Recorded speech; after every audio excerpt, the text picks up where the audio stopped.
Se renueva y se transforma devocional 3 de junio, Joel capítulo 2, versículos 13 y 14 en misericordia. Muchos aún hoy piensan que convertirse es dejar de hacer cosas malas. No han entendido que la conversión verdadera no es dejar de hacer lo malo por dejar de hacer lo malo. Nada de esa forma de actuar es conversión. Creen que porque van al templo, leen la Biblia, hablan diferente, todo en una conducta meramente externa que nada tiene que ver con la verdadera conversión. Porque la conversión es del corazón, del alma, de las fibras más profundas que definen lo que realmente somos. Tampoco es un cambio parcial. Algunos se convierten con los pies, solamente ahora asisten al templo. Algunos se convierten con los labios, ya no dicen malas palabras, se esfuerzan por ir dejándolas. Algunos se convierten con los ojos, ahora no veo tal cosa o tal otra que antes lo hacía. En esas actitudes, en nada se ve la motivación por el amor de Dios ni la gracia divina. Algunos cambian por miedo al infierno, pero no es un cambio producido para conversión, sino para evitar el castigo. Todos debemos entender que el corazón es el asiento de las actitudes, de las emociones, de la inteligencia del ser humano. Se refiere a la mente, los pensamientos, las emociones, los sentimientos, al intelecto en general, donde el corazón es la interioridad de la persona que le da la vida interna al cuerpo. Por eso es necesario entender que como seres humanos nos transformamos desde dentro hacia afuera y jamás desde fuera hacia adentro. Por tanto, lo primero que se debe cambiar es el corazón y como consecuencia cambiarán los actos. Por eso de manera reiterativa las Escrituras nos insta a practicar la oración, el ayuno, el congregarnos, porque estos son la manifestación externa de una realidad interna por la cual se ha optado desde lo profundo del corazón. Por eso la Escritura nos dice que cuando lo hagamos, que sea en silencio, en actitud de recogimiento, con la mayor discreción posible, porque las grandes verdades del Evangelio se ofrecen a los que nos rodean, pero jamás se imponen. No es fácil descubrir nuestro interior, pero con el amor de Dios y la acción del Espíritu Santo nos ayuda a ir cambiando, solo si nosotros lo permitimos. Hoy se necesita que Dios abra nuestro corazón, el corazón de todos y cada uno en esta sociedad, para que todos vean que al mundo poco o nada les importa la fe en Dios, la iglesia, la valoración del ser humano. Hoy todos y cada uno necesitamos una verdadera conversión espiritual. Por eso es necesario prestar atención a lo que amamos, a lo que tememos, a lo que nos alegra, a lo que nos entristece. Solo así veremos lo que hay en el fondo de nuestro corazón. El corazón que debemos rasgar para entrar en la dinámica divina, donde el arrepentimiento sincero, verdadero, es primordial y va más allá del dolor exterior. Muchas veces necesitamos el silencio interior para escuchar la voz de Dios en medio de un mundo bullicioso, donde los sentidos externos están hipercomunicados, haciendo que los sentidos internos se emboten y anden perturbados. Por eso es necesario el silencio voluntario, para que en esa profundidad de silencio tengamos la oportunidad de una verdadera comunión con Dios, con nosotros mismos. Así poder verdaderamente meditar, orar, contemplar todo lo que Dios triuno hace por nosotros, en nosotros. El silencio nos vuelve sensibles a las realidades espirituales. Así nos podemos abrir más fácilmente a las realidades trascendentes y trascendentales, donde a medida que vamos madurando nos vamos sensibilizando al dolor de los hermanos en la fe y al dolor del prójimo, donde el silencio depura la fe, decanta las situaciones existenciales de la vida cotidiana, alimenta el espíritu, fortalece la confianza y la perseverancia, haciéndonos osados y libres frente al mal, dándonos herramientas para combatir el mal. El ruido aturde, ensurdece, confunde, desbarata, no permite escuchar la voz de Dios. El sufrimiento de los que nos rodean, siendo el silencio un silencio reflexivo, dialógico, activo, propositivo y creativo. No se trata de permanecer en silencio. Es un silencio que nos debe impulsar a la acción. No basta el silencio externo, es el silencio interno. El silencio de la memoria, del entendimiento, de la voluntad, de la imaginación, para escuchar con atención lo que nos dice la palabra de Dios, que continuamente nos invita a la conversión desde lo más íntimo de nuestro ser. En ese silencio escuchemos la voz de Dios y los gritos que surgen de nuestra propia interioridad, volviendo a revitalizar la centralidad de Cristo Jesús hacia espacios propicios para incrementar nuestra fe. No permitamos que nuestros tiempos con Dios se conviertan en un ambiente bullicioso, rutinario y aburridor.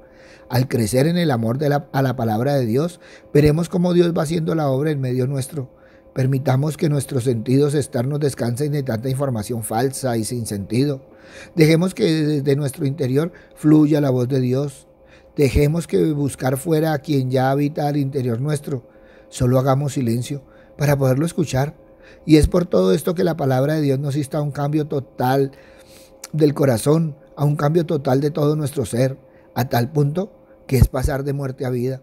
Porque una vida que no se aparta del pecado no ha conocido a Dios. Y Dios no reina supremo en esa vida. Por tanto, el cambio total es producido por la gracia de Dios, las Escrituras y el Espíritu Santo, donde nosotros somos los responsables. Somos nosotros los que nos desviamos. Somos nosotros los responsables de llegar o volver a Cristo para tener vida. Y en esa responsabilidad es Dios quien nos convierte. Dejemos de pensar que Dios busca castigarnos. Él nos ama y siempre quiere nuestro bienestar. Con paciencia y amor infinitos, siempre quiere ayudarnos a corregir el camino. Por eso estemos siempre abiertos al arrepentimiento, evaluando nuestra calidad de relación divina que tenemos. Si estamos viviendo en concordancia con los preceptos divinos, siempre la motivación de arrepentimiento es el conocimiento que se tiene de Dios y de su carácter bondadoso. Porque el Señor al que ama disciplina y azota a todo el que recibe por hijo, pero no se goza en hacerlo. Lo hace porque nosotros nos rebelamos contra Él. Siempre nos es concedido amplia oportunidad para el arrepentimiento. Siempre está dispuesto a perdonar y bendecir. El arrepentimiento no cambia el juicio de Dios. Lo que trae es un cambio de actitud, un cambio de rumbo. Ahora la dirección que se toma es la de ir a Dios, de volverse a Él. Dios no nos debe nada. Somos nosotros los que fallamos, rompemos el pacto. ¿Cómo es posible tratar la palabra de Dios con tanta insensibilidad y sin embargo regresar continuamente esperando ser perdonados y restaurados? Olvidando que se paga las consecuencias del pecado. No se debería seguir pecando, dando por sentado la gracia divina. No se debe usar a Dios como su propia carta de salir de la cárcel gratis. Dios merece nuestra obediencia incondicional. Debemos servir a Dios y no esperar que sea al revés. Sus decisiones jamás las tomamos nosotros. Debemos servirle porque es digno de adoración. Por más difícil que sea nuestra situación, siempre podemos volvernos a Dios, ofrecerle nuestro corazón en humildad. Siempre la crisis es una oportunidad para arrepentimiento y restauración en nuestra relación divina. Siempre dispuestos a llegar a Él con el corazón sincero, ofreciendo nuestra vida como una ofrenda de amor y gratitud. Siempre el arrepentimiento genuino está marcado por el cambio de actitud y de comportamiento. Si nos arrepentimos sinceramente, debemos estar dispuestos a reconocer nuestra culpa y pedir perdón a quienes hemos ofendido, hacer lo posible por reparar el daño causado y a renunciar al pecado de nuestra vida. Por eso en los momentos más oscuros de nuestra vida, cuando las sombras de la culpa y el arrepentimiento nos envuelven, la invitación de las Escrituras a nuestro corazón es a regresar al abrazo amoroso de Dios.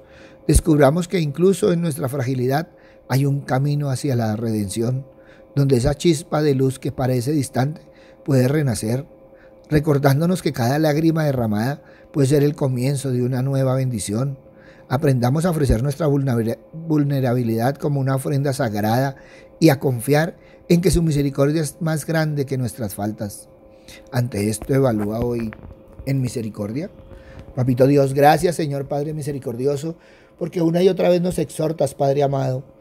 Gracias, Padre bueno, porque muchas veces, Señor Padre misericordioso, tomamos tu palabra a la ligera.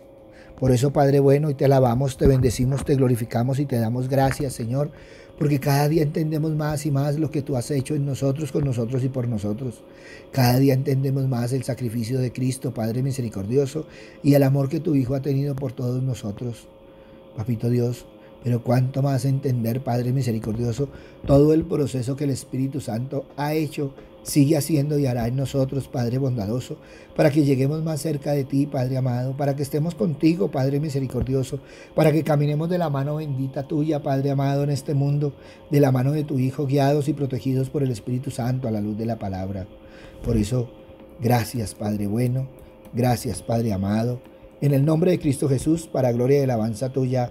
Amén y amén. Buenos días para todos. Les habló el pastor Walter Bernal de la Iglesia Su Gloria en mi Bogotá. Un abrazo, muchas bendiciones y evalúa hoy en misericordia. Si esta palabra tocó tu corazón, compártela. Muchos necesitan evaluar en misericordia. Si necesitas palabra, ve a nuestra página web Su Gloria en mi Bogotá o ve a nuestras redes sociales. En ellas encontrarás palabra del Señor. Buen día.